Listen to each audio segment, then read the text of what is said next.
What's up? My name is Hooded K9, and I would just like to make a beginner's essential guide for Dead Frontier.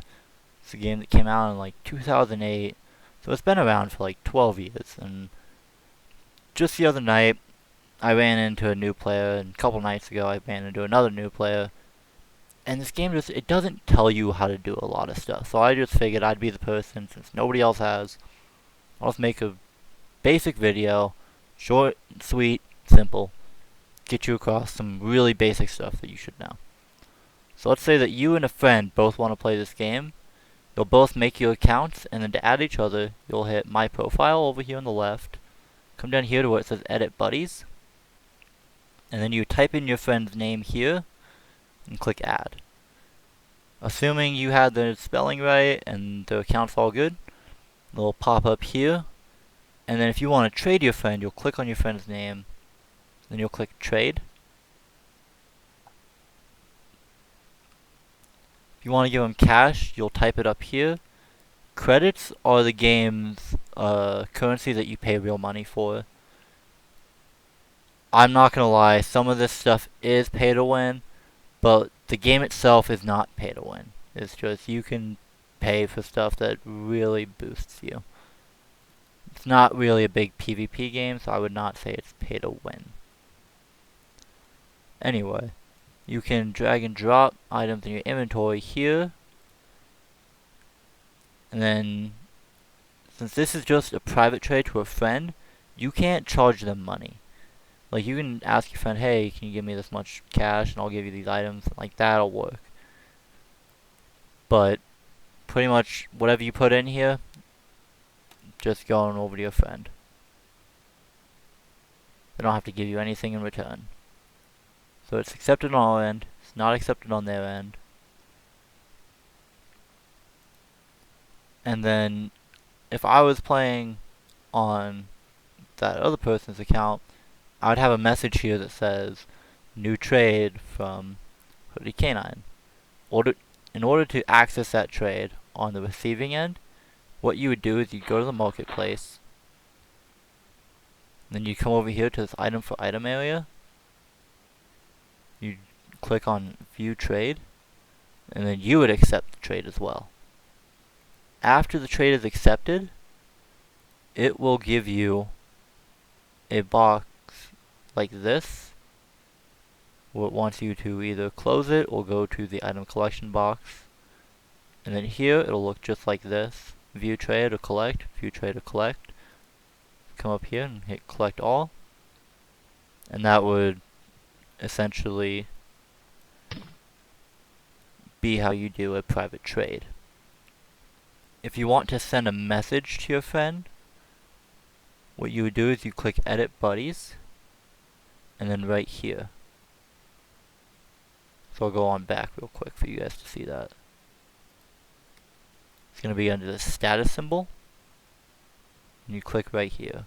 If you click over here, this will remove that person from your friends list. If you click right here, type in whatever you want. And then after that, you would hit send.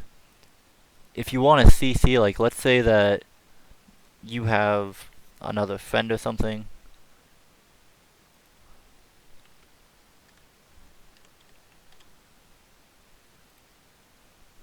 So we'll like CC Altair and be like, hey, what's up? And then we could send that message, and that message would go to our friend Fridge, but our friend Altair would also be able to see that item.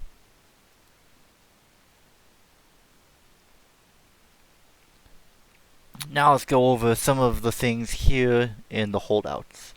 So each holdout has a different layout. This is the one you begin in, Nastia's hideout.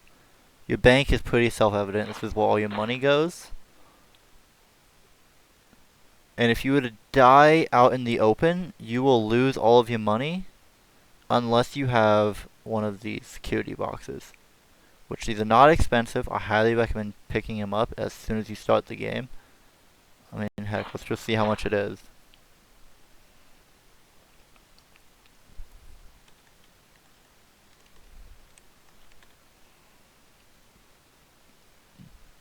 So you can get one for as low as 3K.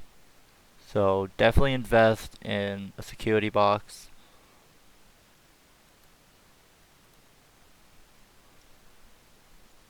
Arcade, I don't know anything about the arcade. That's something you'll have to figure out for yourself. I've never even clicked on it, to be honest. Storage is where you can store all of your items. When you begin the game, you're only going to have one of these. And they each time you buy another one, the price of the next one goes up by 25,000. This one here is 25,000, 50,000, 75,000. This one here is going to be 100,000 for me.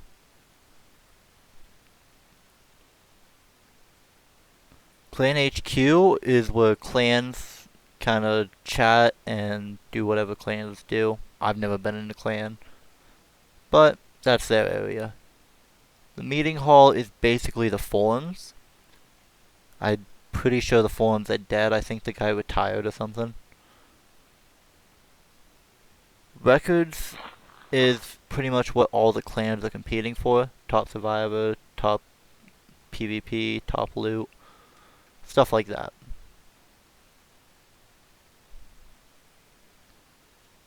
Gambling Den is basically a 3-card shuffle. I've never found like a reliable way to win this game, so personally I don't recommend gambling. You're pretty much always going to lose money. Unless you're really lucky. Maybe you're lucky and I'm not. Crafting is something that is really more for like endgame stuff. Like they have this nail bat, but that's probably the only thing you'll ever be able to make at an early level. Everything else here, just one item, like one of these materials for it, costs like millions of dollars. Barricade kits can make you pretty decent money, but only if you loot the items, you craft it, and then you sell it. Because if you were to buy the items, you were to buy the wooden planks and buy the nails and then come over here and craft it, when you go to sell it, you're going to make like maybe $500 profit. If you were to loot the planks and you loot the nails and then you just come over here and you craft it and sell it, you're going to make like $6,000 profit. The yard is going to be probably one of your better friends. So, the way that all of these have stats underneath it, like the +7, +7, +8, this +17, +21, all this, that's because they've been enhanced. So in order to enhance an item, you would click and drag, and it would cost $1,000 to enhance this little knife. Items cost different, like this costs 26k, this costs 51, and my armor would cost me 75k to enhance it again. These enhancements are random, so if you have something that's already what's called mastercrafted, like that, and you go to enhance it, it's just going to shuffle the deck there. So you might have an even worse upgrade than what you began with, but you can gamble and you might end up with something even better.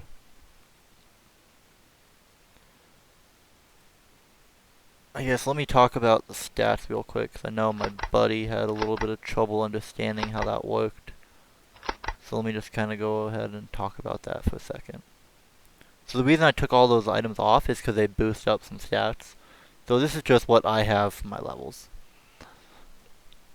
As a new player, I would highly recommend doing a melee build, because you have to pay for your ammo, and ammo can get expensive really quick.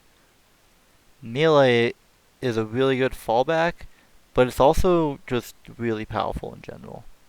You might have trouble taking down like bosses and like some higher level enemies, but for your normal average enemies, it's going to be your best bet.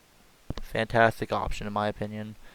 And I really like to do a melee with a critical hit build, because a critical hit will make it so your hit does 5 times the amount of normal damage. The higher this is, the more often that's likely to happen. Strength does not affect the damage you will do with your melee weapons or anything. it will simply affect what items you can and cannot use. Like, for example, let me come on over here. It's the same thing with like all of these skills too. These will determine both how, this side will determine how high you hit with it and what kinds you're able to use. So like if I were to go to my storage, I have this chainsaw here that I can't use because I'm not enough strength. Requires 50 strength. Whereas this one only requires 40. So I can take that one out and use it. Same as like right here. This requires 70 machine gun skill and 50 strength. So I can't use it. But that is what I'm leveling up. Whereas this one requires 30 strength and 40 machine gun. To heal and to feed yourself, what you would do is you come over to the inventory and you just drag and drop. I'm not going to do it because I'm missing a whopping 1, but you just drag, let go of it, and you'd heal, or you'd eat medicine, drag, let go, and you would get healed. However, unless you are a doctor or the type of person who can administer health, you will have to come over here and pay for one of the services. So, let's say you needed some medical attention, and we have this guy. If you look here at the bottom, it says it can be administered by doctor level 35. So all you gotta do is you just scroll on down until you find 35. The first one here is always going to be the cheapest, and then as you go down, it gets more and more expensive.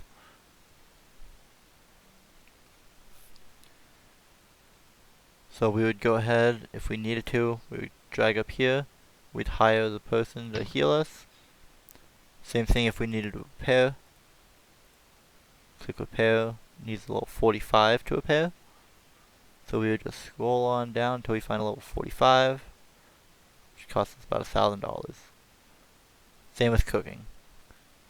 Like these require, I think it's like a level 35 chef to cook it. If you just scroll down to level 35, ask them to cook you some food. And after your food is cooked, you will need to come up here, drag and drop it to eat it. Health, the doctor will automatically heal you from that. And armor, in order to get your armor repaired, you need to take it off here before you go to the market with your cash.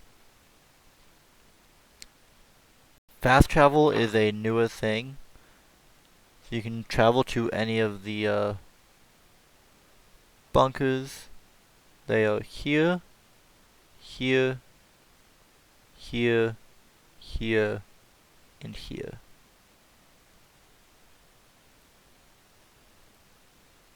Very expensive. I've always just walked. I mean, one of the challenges was even to walk to a mall.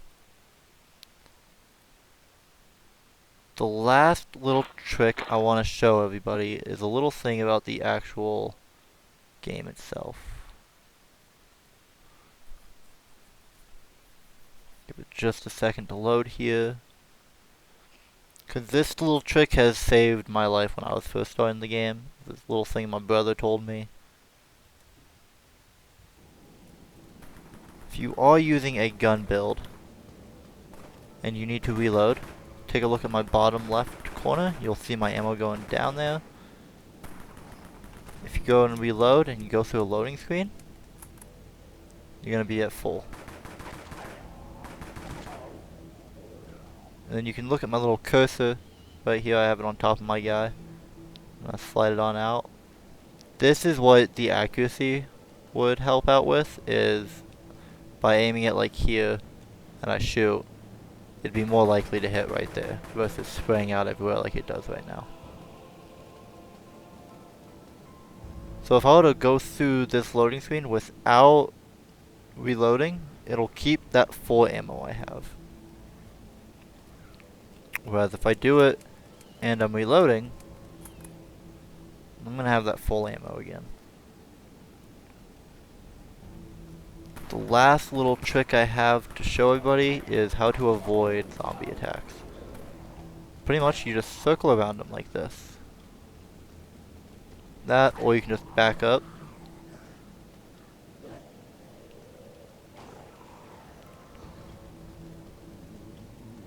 And that's Dead Frontier.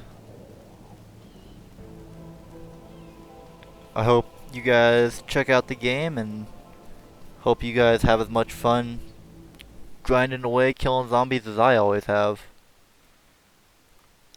Aside from that, see you guys another time.